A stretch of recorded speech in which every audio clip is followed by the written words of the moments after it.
But I don't want to be any kind of realist, because it suggests that there's an interesting question, about realism versus anti-realism. And that suggests that there's an interesting question about which true sentences are made true by the world and what true sentences are not made true by the world. If you don't believe that anything is made true by anything, you don't want to raise the question. If you do raise the question, you will find yourself making a distinction between realism about X and anti-realism about Y. I don't much care whether you are realist or anti-realist, as long as you're the same for every sentence and every area of discourse. But if you are, then there's no point in using either term, because the terms were invented to make a contrast between sentences or discourse. This is a question about whether these remarks get to the heart of Posner's brand of pragmatism, and prompted by your remark about Leo Strauss and the claim that utility and truth aren't the same, and Dewey thought they were. I think Posner's version of pragmatism says, with respect to a cell phone, we know whether it's useful. We have a criterion we can point to with respect to smoking and occupational illness. We know we can connect causes to harms. And I think what's in his book is, for things like gay rights or feminism, what utility calls for, what works. It's hard to figure out what's meant by that. That's what's behind it, I think. And when you talked about gay rights, you said, well, we think this. But with cell phones, it's not just that we think this.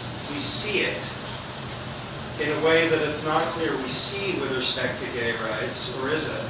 When you talked about Rosa Parks and racial equality, it wasn't what you were saying with gay rights, I don't think, or at least it was less explicit. You said there was damage to persons. Something like that, you used the word damage. And that would suggest some kind of account of how we would know what works that isn't just what we see. Now, I'm not sure what's behind, maybe you think nothing's behind the notion of damage to persons, but at least I thought you might have a consequentialist or utilitarian account or something which would make the word damage, it's the concept intelligible. We know what it was and we know why it was bad. And that, I think, is the correct direction to go. And that's how to be Posner, I think. Rather than by saying that what we believe with respect to science is no different from what we believe with respect to morals. Because he says with respect to science, a cell phone or a computer, what works is not just a matter of consensus, but it's a matter of something else. And you agree with him, or? I do in the following. I agree with you and not him on the conclusion, but I think the answer is not the line of analogies, but it's instead an account. And I thought you got at it with the damage to persons, an account, which does the same work, I guess, as the tacit account that we rely on when we see a cell phone working, or when we agree that smoking makes people sick.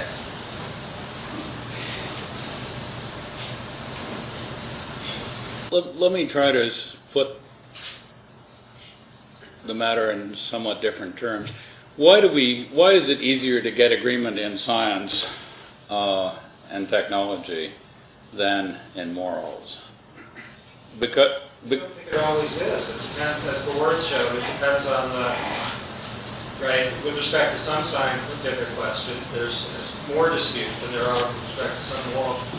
Okay, but why do people like Posner take it for granted that science is an area in which you get lots of consensus and morals is an area in which you don't, which by and large is true, at least in our society? No? I don't think it's true. I think it depends on the level of generality with which we describe the question. You ask, is quantum mechanics right? people would be very puzzled to try to answer that, and probably not in agreement. Whether Darwin is right is disputed. With respect to slavery, that one's gone.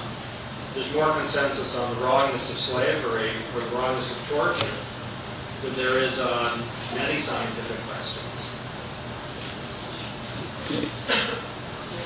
This is getting too complicated. Some other too many issues. Let me try again to state a position and see what you think. It seems to me that the relative ease of getting people to say quantum physics must be true because it gave us the atomic bomb, or there must be electrons because look at my cell phone, or Darwin must be right because I understand that without these stem cells I never would have been cured of what's this. We want science to help us predict and control stuff. We have faith that all this stuff about quantum physics and evolution is what enables us to get what we want, namely prediction and control.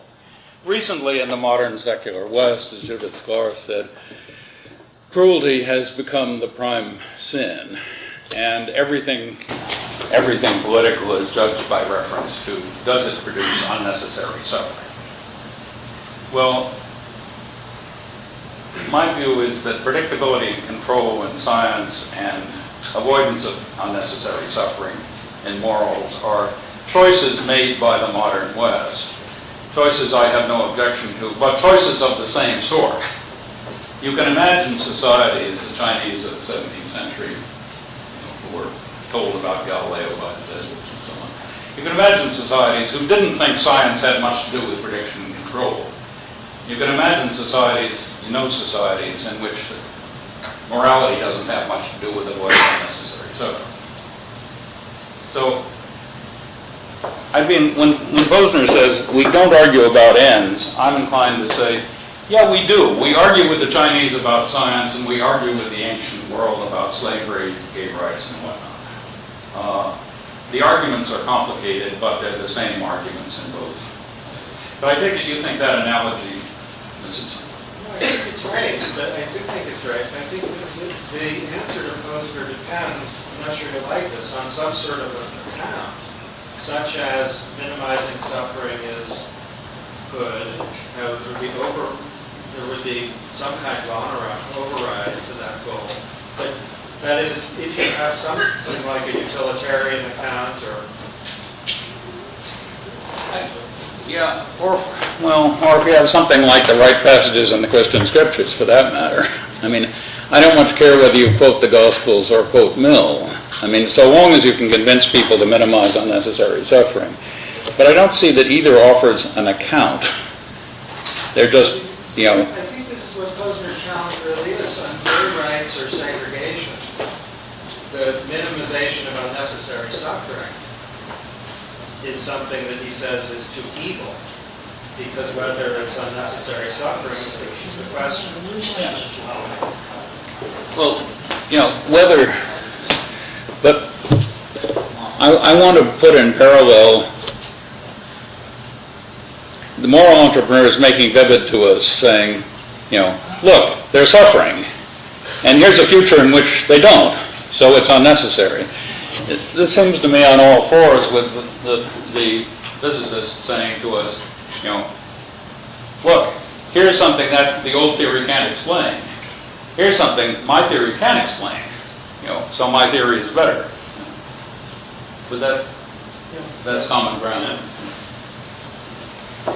I was just going to say, they talk about poetic truth and rational truth, and they mean different things.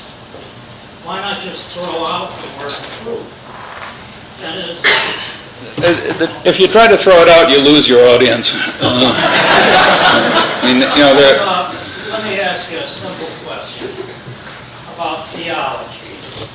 And there's the Taliban who stone people during the halftime of a football game for fornication.